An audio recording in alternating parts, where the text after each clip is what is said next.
Tụi hiện riêng đã xóm lệ chân về là để đâu đâu ạ. DC office emergency operation center cái lòng mẹ cả. Với hiện cô môi à, đi thở pa. Rồi rồi na hàng cái chụp lệ đó này. Mình hàng khổ thật sang cái quay thật thế đó với hiện. Lại cái phần đinh zone thằng nào đó cái mù vào cái check mẹ cả. Hi cái RV kha. Anh ạ, emergency response vehicle tayo thì rau kan da carabiner TV kha này carabiner kan da man ruwa thang khâu mà kan hian grinder tel light te section kan da rồi này thì dài helmet te kan da ta hian in chainsaw kan man petrol ho oma ngon hết là mày chainsaw oma te son sui ho kan da khom ta ni chuan ngon bang hian tilang leila tan sil polin hi chu phur ngai ta chuan đi nói tổ oma tùy chuan chainsaw hammer nếu có cần đó chuan hay là bằng hiền in hay bị bông chuan hiền harness có cần đó cho nên hiền bị trúng khi hiền stretcher khác cần rồi lụt bốc này có thể trap ạ chuan ok đi motor anh ấy motor thar jok niya di min art na don kha so labi so ERV lui jok kha anh ấy jinun nep kha chu camper ro ke bolero camper kha niya ei chu four wheeler ve ni bolero cho ni hei court lui kha anh ấy tun nam na hi ni achakhi DC office kha ita chuan tilai hi DC official da tu inung ka khan inung ka langa lai parking so la mangge tang inung lu khan taranga chopo hian the to tarang ka chon ta chho hian hekin kal chho wanga lai se pa hian chuan athang khu hey ta hi school education khania director of school education apia hi apia building so MZP building khania so ting kan chhawanga chuan pheng ai chọc nọc khop mai hian district emergency operation center ti dai za ki chuan hian boka tu pen lam don yo nei sui wei da choi ti ani oi sui wei da zir ti tu ba khan deuh noi tang hei helmet ne ni chok ve deuh noi ni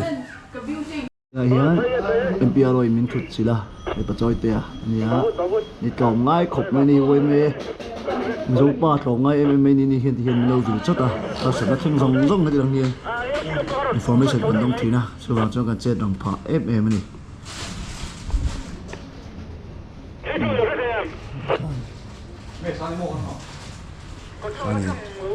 anh em với cái dần đàn tụ hành sấy lệ lắc là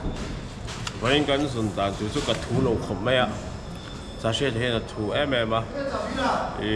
khó sang lắm bằng anh tìm bình đều đó là hệ anh em của trả mẹ cái này phải thiên gia là với cái ngay riêng là mà xe khoa hi nhưng chạy tụ rất mẹ ạ dù là chuan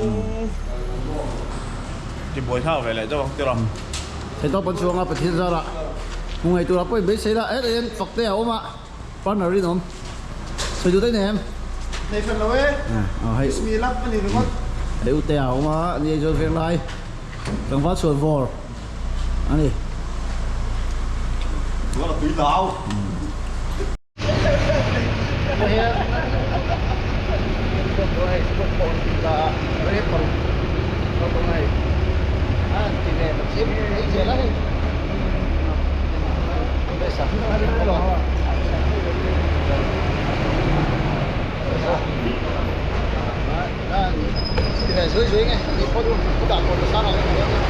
Peng khang an kheng phia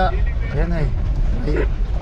rồi lâu resort peng nó suốt cả khan nè cho nên là peng hốp mà nhớ chúng lúc nó phê lại đó em ta khan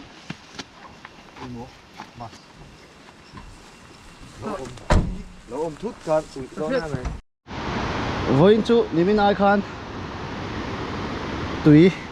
em mình lộc cam về lại đâu à thì mình khá đi sòng bát ní à em với đi sòng bát thum ní à đi gần hồ hương ngay hiền tùy hi lộc cam chắc cả lộc bấm làm bằng ai tay là đây chứ ai công ăn lâu lại là sắc khóc mày ạ mà cái chỗ tay công ôm thì này thì ngủ mal đâu in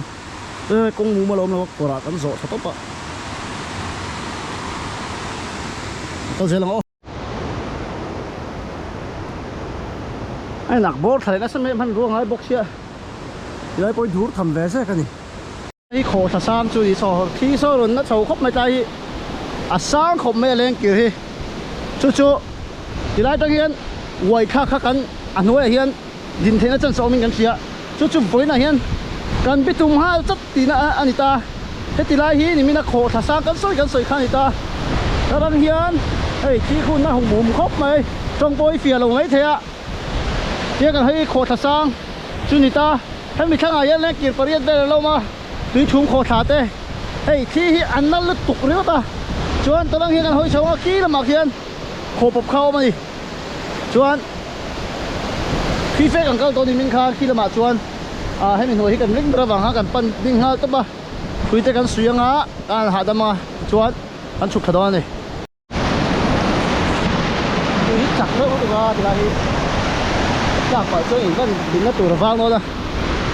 kan hu ha rắc rẻ chút này mai ấy cái này sụp khá ta ruộng ha ăn một xíu mình bó một xíu ta thì đã chân thì nó chân sao rồi vợ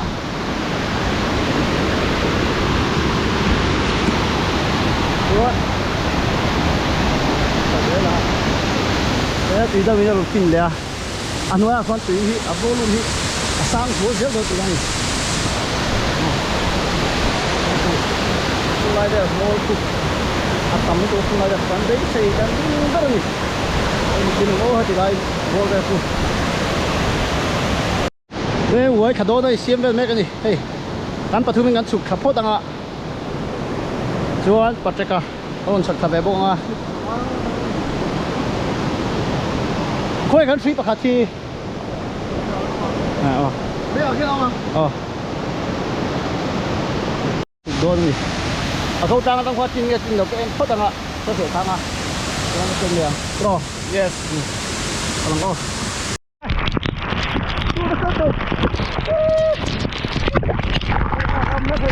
có được khả năngจะเส้นขานะHãy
subscribe cho kênh Ghiền Mì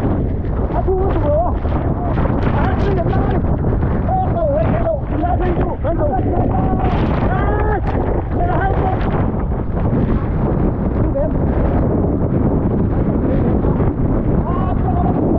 lỡ những video hấp dẫn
nai to a lam chu hun to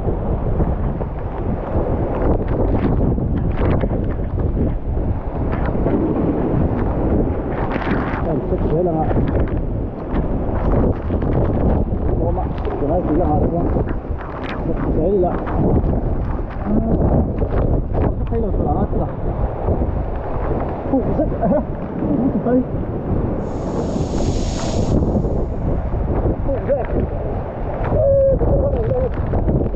không biết tao không có tôi còn chưa chúng ta chụp bạn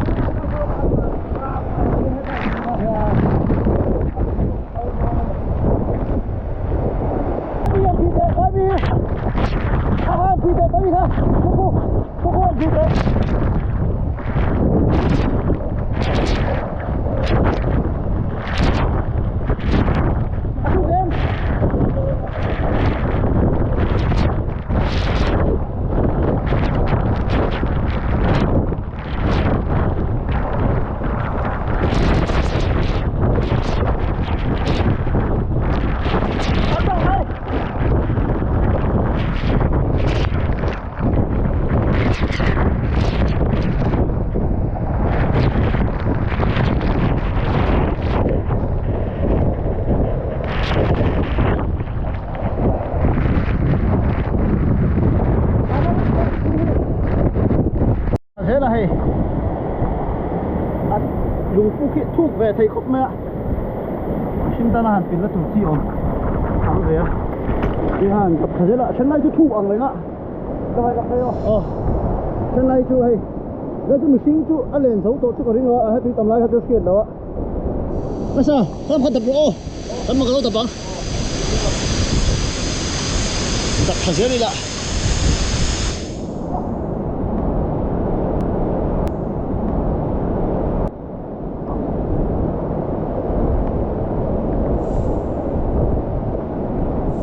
ta chụp vấn đề đâu ạ nhưng tùy khi khâu chất người ạ ta cần tập để đâu ạ không mà câu nó đâu mò ai đã khâu chất rồi bây giờ chúng ta nó cũng không đợi nhiều đâu á nó từ chiều nó khóc này cái cầm lại cây chân rồi nó dù hít lắm tỏ khóc mày ạ hay tìm vết đồ là chưa bỏ hen nó đạp cái gì đó mình sẽ là vậy rồi liền hay bị khăng á cái gì này mình đang soi khổ sang xuống nè cái mình khăng này khổ sang bắt bốc đâu đó cái tay cần mua à nó phải bỏ gió nụ chuyện hơn khổ mẹ thì là gì lên kịp ôm ạ lại cho quên thể lên thật em thì bố xịt rồi đó cho mẹ sao mà cần phải là hoa phật tăng ạ rốt cần su tăng ạ anh riêng có lên hay nhất bị khó thấy là gì xưa ngồi xa lên ngay đó ạ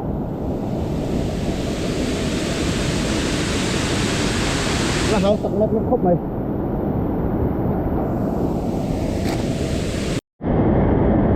tàn thế nó đi tắm về em này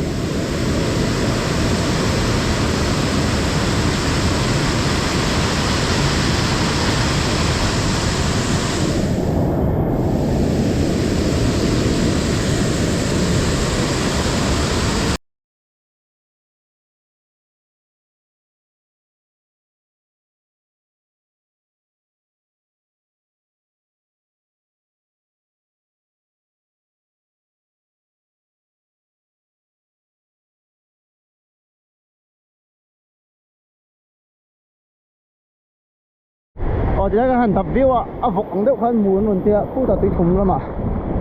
ăn phân thật đâu rồi mẹ sao cho hay cả khu ta này lôi phun đi rồi su ra rồi lắm à ta nhớ chụp tao đó là ta xịt cái helmet đó ngay đó này buổi sáng khóc mấy rồi lắm mà tao tùy lên chưa thì lại chú anh liền chặt luôn tụi con tiệt cái review ngay đó này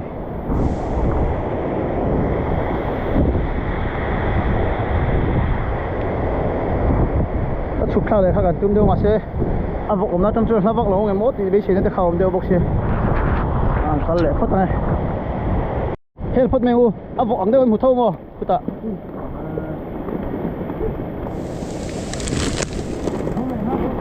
อาวันดูปะโอ้ไปแล้วอันนู้นเชี่ยคันนี่มันนี่ทีมปุยฉันจะไว้ไม่ลำ rescue team คันหัวเห็นเราอมตัวอันไว้เสาแม่งอ่ะไปตั้งหิ้งกันเฮลแม่งอ่ะตุยดูเราสู้ตัวบ็อกซี่บวยทักอะไรบ้างนะต้องงอกันรูดที่แม่งกันดิเฮ้ยสวยแน่ไอ้ฟุตบอล motivate วิดีโอให้กันเราดูยังโมฟิล์มถูกกันเราถอดจนให้กันตัวเราวางอ่ะมวยเราแล้วมาให้ไม่ต้องไงสักเราละนี่มานี่ตักซาจะปุ๊บมิชิงกันนี่หาจ้างไงไปเทกันนี่คืออิน motivate นะนี่เตรียมตัวที่หันทอไปลบกันดิชินะก็เทเวกโทรมาสักอิมานี่ที่มิชิงก็สู้กินที่ปูสบายเดินที่อัดลูกันเตี้ยสู้กันสู้นี่กันมันดิชินี่ถ้ามีเราเชียร์สักลูพอเสร็จแล้วนี่ลอยปูนเนี่ยมันตรงอ่ะดึงครบมาทุกคนฟิตดูนะอีช่วงใกล้ถึงรุ่งไหมนี่มันปักองครบไหม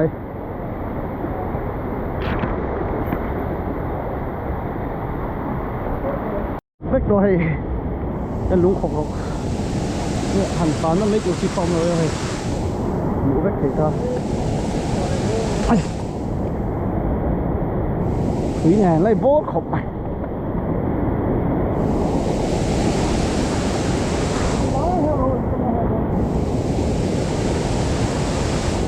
นี่แหละไป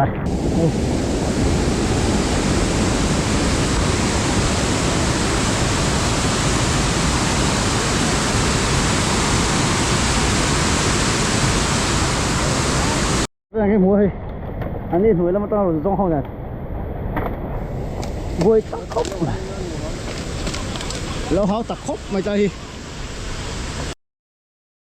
เด็ดไปเลยคงไม่ต้องกบหัวมันจะสุดตามพันมันจะไว้ไม่ทีมเลยอยู่อาทิตย์นั้นถ้าขาดที่สุดอะไรกันหมาเนี่ยเฮ้ยตัวเห็นให้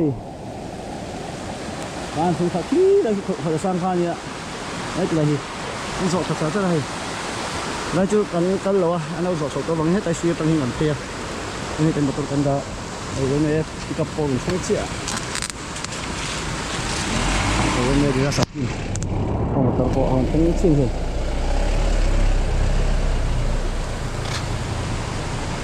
ที่ได้เวลาไปตานนั้นจันจูตั้มมาเลยไอ้ครั้งที่นักตัวกันเบลเลยอ่ะช่างเชี่ยยังหัวโฉบเพราะตอนนี้เป็นตานจันเนาะไอ้ Central WMA Disaster Team คุย Response Team เฮียนเจ้ามา Technical ล้ำแหละอาหารสเต็กชิ้นข้าก็หันด้วยอ่ะโซ่ละโซ่เราจะตัดแต่เขาแต่เนาะโอ้ฮัลโหลกันได้สิครับLMS 1อันนี้อ่ะส่วนที่ใกล้จนเก่าเทียนสดอ่ะอีกคงโกยยังไงมันยันไหนได้ชิ้นข้าอาหารฉุกไปนี่อ๋อเอาเลยให้กันร้านชมแม็กเสร็จแล้วตอนนี้กันตุ้งอะไรเงี้ยก็มาเฮียนี่ฝักเอามาอุตเตะขันแม็กอุตเตะจูขันหลังร้อยมาตีลงอ่ะให้ได้ปัจจักรอันนี้รถเฟล่ะนี่19 Adventure Course ตลอด18 just such a rescue อะไรอย่างเงี้ยเป็นกี่ขา13แต่อันต่ำเดียวจุ่มเขาตลอดไว้ให้อ่ะคุยอ่ะไว้บนพวะ東京店にロードに喺度路車咯，อันนี้ฮะวันให้ไปดูนะกันดีโพสที่เรื่องรถทัวร์ไปได้ใช่ไหมกันเรื่องตะการให้โจนินตัวน่ะให้โจนินพูดแล้วมาเป็นทักตัวกันเรื่องเดียวอ่ะก็จะจูเอากันหูน่ะพวกกันทั้งเดียวไปอ่ะนี่กันหูเลยนี่พวกยันยิ้มดำตะการนี่หูเลยจูกับไปเสียฟักตัวเราเดี๋ยวนี้แกมาชิมไม่จวนเนี่ยตลอดนี่ขาลุยขาขกมาเช็คเลยนะจักรเทบอกเสียฟิล์มคุณเงี้ยก็น่าเสียคันกันต้นจีนตัวให้เสียตัวนี้ cho nên tới ngang cắt lên á tao mình cái nó mi mesa anh ấy college culture ang kau so kali boy QRT member niya QRT cho hay Superman ang daw hikan niya kan kamno tay king sa factory ni mo ani po hi asgudin ho ya atas kal na ya QRT form hi adanga ve ka Superman ang daw kan kan chua ba na ege mo chen pa ko ka phela han tang ha thei tur khai ngay rùa mình với cái gì khát tiền tụi khai đi bỏ lên rùa mình là phone cháu ạ với tụi nó mi hi anh ấy căn tin hồn arin cái anh ấy anh xây rồi đấy thế I'm machine đâm dọc với nó chụp khởi sa khan đi khóc khóc xin nó cái gì tụi quan phá sở và sở đâu han professor đâu han thế mà chúng lô về đâu chung ai toàn áp cán phụ đàn thì toàn cái chôn cái lùng đi khóc khóc đàn thì toàn cái chôn mò cho tụi mình mấy sở hi 22nd adventure course anh ấy SDR ka first alpine kal to mo ni alpine kan ti khanin emergency search and rescue course ka kevin ang ko hera alpine rescue course ding anda alpine a jon kevin high angle rescue te le English Lifeline te han ti tel to ta ka ani cho he ta hian my boy Tokyo đâu đây phòng cái là đi ha cái hàng xí về lên để xe azan mất sớm nó thọc show cái gì tuy qua lưới hi rồi xuống đến play cho nó liền thì khóc mà awareness các bạn có tu vào tuần thành thành là vía mấy thầy đi cái rin đàn mấy bên thì tu cái này tùy hi liền chắc à rồi xuống hi tuần anh nhìn hoa hút về là anh nhìn hoa hút về là anh chắc em bốc qua tùy bu tu vào tuần anh khen chắp là khi chúng ta rin về thấu thế mà tuần được vài tu phật đây hi 19 adventure course anh ya chuan search and rescue à cái phật phật check à rồi phải đâu đi rùa là gì anh đi à chuan search and rescue course là gì chuan tại hiện bộ tôi lại à giống một quyển là ôm cái đi bơi dần thì rất là tên là gì xây từ này em mấy về lâu mấy về xuống ở đây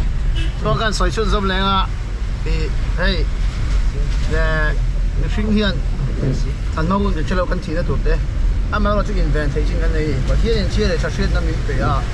em chúng mình mong thiếm thấy từ cho nên decision ngắn xiêm thiếm khắp bôi một khúc mày ạ thì cái thì nó tụi anh thì nó tụi hay anh tin anh rồi lâu thế bộ và thiên chia để cho xuyên năm mình phải à edit để zoom một cái thế bộ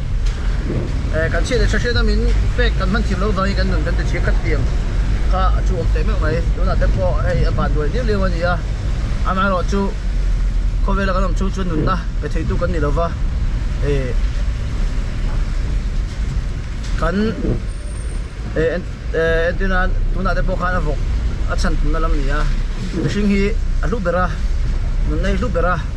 khian pon min siam na ro pui ber kan nia nun nei han ngai poi mo photila khatiang kan ron te ka chu an lai da tam lu tuk amaro chu ti de ka soyan mishing ai chonin nun nai chon khatiang ka chu valak lo te po achan ka ringa này in càng ở đây po càng xiang sáng thì đấy đi cùng lắm à bông còn anh càng ở đây po khan anh rồng ru có chủ đề tụi mình khan anh càng hôm ta nhỉ càng kha thì biết lộ chủ này nhà tiền là càng ở đây chọn mà đi bùng hoa anh tiền là buổi sáng thế khẩn nhiên cho mình sinh gan đầm chọn cái này lấy vết đó này mình sinh hiện đầm bất là bao cái chỗ này để thấy vết rồi mình sinh bởi vì mình ngại với một vấn đề một chủ từ đó càng lúc tới po thì đầu tư này à cái này tùy cả hiện cần sử dụng tôi hay tùy tế can thì phim của thằng ai stream crossing tùy tế can thì số chắc lại ai bố đại đầu tư này đại du đại đều hết lại đại sám trên tụ anh à cái kẹp hết tổ chuan cái này đi hoàn định dầu đó nó đi là vất mèn chứ cái kẹp bạc hạt cái chép sườn tổ chuan cái invest mà nó cái này là chọn đó chú bảo cho nên tùy đại cái đó đi thì em cũng cố lá tiền là bố mình rồi em bảo kiếm tiền 3 tháng